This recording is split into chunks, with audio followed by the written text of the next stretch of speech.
usando por enquanto é na direção X. Vamos usar isso aqui por enquanto, esse X assim meio psicodélico, certo?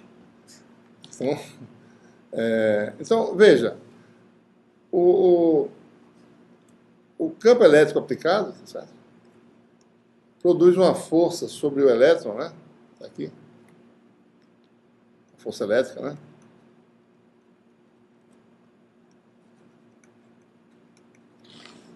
Que é a carga do elétron vezes o campo aplicado, certo? Menos que. Pois é, né? Bom, existe uma força restauradora do núcleo, certo? Que é uma força que se opõe à variação de X, né? Então, X, digamos que é o deslocamento do elétron em relação ao polo de equilíbrio, né? Então, essa força restauradora, essa força elástica, né, seria algo do tipo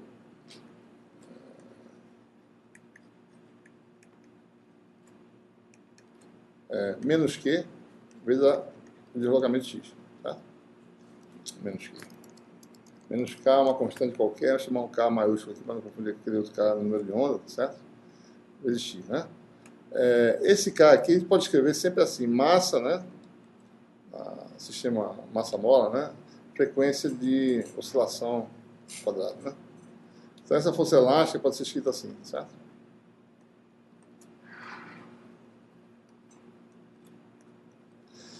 E tem mais uma outra coisa que a gente precisa considerar, a perda no sistema. O sistema pode sofrer perdas, certo? E perdas sempre são representadas por força de atrito viscoso que se opõe ao movimento.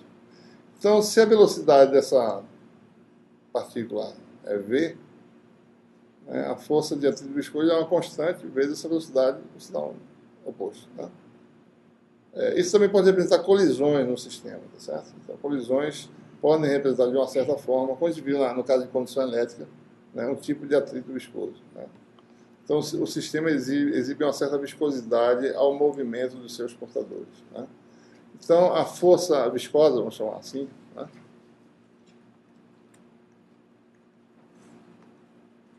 é uma constante, certo? Gama, né? Velocidade da partícula aí, derivada primeira, né, de x. Isso aqui é medido, observem que isso aqui tem dimensão, né, de frequência, de inverso de tempo, tá certo? No fundo, esse parâmetro é relacionado ao tempo de colisão pela relação inversa. Isso é o inverso do tempo de colisão, né? Se a gente fizer um modelo de colisão, a gente chega nesse tipo de situação aí. Então, essas são as forças que atuam na carga no elétron, digamos assim. Então, é a lei de Newton, né? Força vezes aceleração, massa vezes aceleração, né? Massa da partícula vezes aceleração, certo? Derivada do segundo tempo, é a somatória das forças, né? Você tem menos QE, né? Atrito viscoso, certo? Que é menos... Aliás, tem um Mzinho que eu esqueci aqui. A constante aqui, certo? Para dar a dimensão correta, tem que ter uma massa aqui, né? Se eu não estou enganado. Exatamente. Menos M gama, certo? X, né? E você tem aí menos M, força restauradora, ômega zero ao quadrado, deslocamento X, né? Certo? Então você tem uma equação diferencial que governa o movimento da partícula, né? Equação do oscilador aí com perda, né? Você tem mx dois pontos, né? Derivada primeira, segunda, mais termo de derivada primeira, que é esse aqui.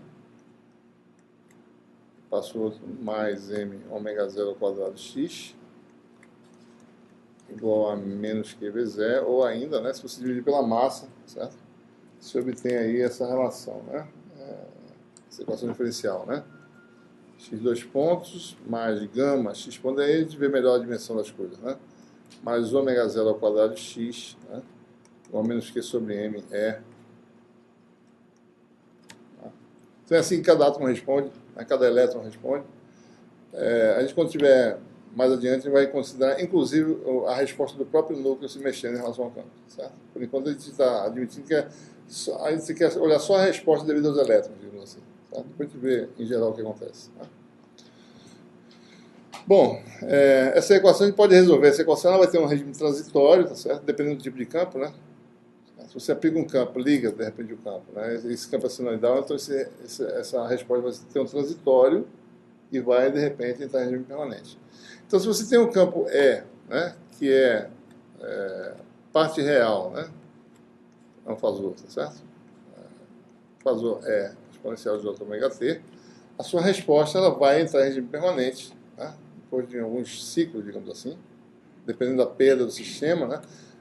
Eu não falei, né, mas observe a dimensão das coisas aqui, tá certo? Isso aqui é frequência ao quadrado, né? Isso aqui é 1 sobre tempo ao quadrado, né? Isso aqui é 1 sobre tempo, isso aqui é 1 sobre tempo, certo? Aqui é a frequência, né? O tipo de frequência aí. Frequência ao quadrado, que é 1 sobre tempo ao quadrado. Então, a gente vê que a dimensão disso aqui é a frequência também. Bom, a resposta x, né? Vai ser a parte real de um fasor x, certo? Fasor de deslocamento do elétron, exponencial de j ômega t. Né? Se a gente jogar isso aí, a gente vai só... As derivadas são multiplicações simples de j ômega, a gente entra para uma equação algébrica simples. A derivada segunda vai dar menos ômega 2 fasor x, né? Certo? Aqui você tem mais j ômega gama fasor x, mais ômega 0 ao quadrado fasor x, e aqui vai dar menos q sobre m fasor né? Certo? E nós temos então a solução para x, né? Regime permanente, o fasor x. Isso aqui vai dar, deixa assim, né? Menos q sobre m, essa razão carga sobre massa do elétron, né? É nesse momento que a gente não pode dizer quão forte é o efeito, certo? É aí que precisaria de mecânica quântica para saber de fato, né? Essas forças internas, né? Ou seja, quanto vale a força restauradora no caso? Eu tenho que ir para a mecânica quântica e analisar o átomo de um elétron e ver como é que faz. Certo? Então a gente vê aqui qualitativamente, mas a resposta vai ser desse tipo. A função resposta é essa que a gente está obtendo aqui. A questão é quão grande é a amplitude que está aqui nesse...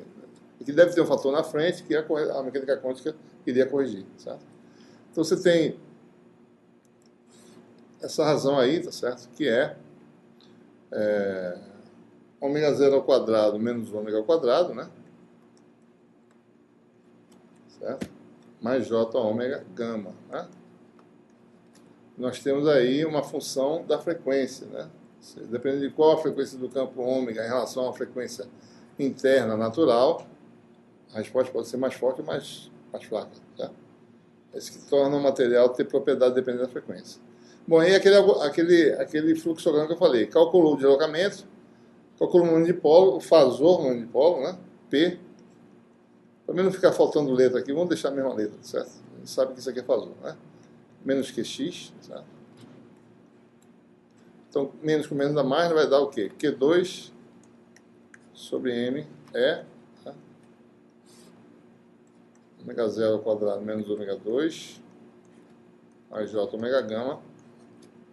E agora, admitindo o sistema simples, né, linear, né, então, com N de polos por unidade de volume, que são esses, você obtém a polarização, o fasor, né, N vezes P, só multiplicar por N aqui, certo? Vai dar N tem dimensão de metro para menos 3, né?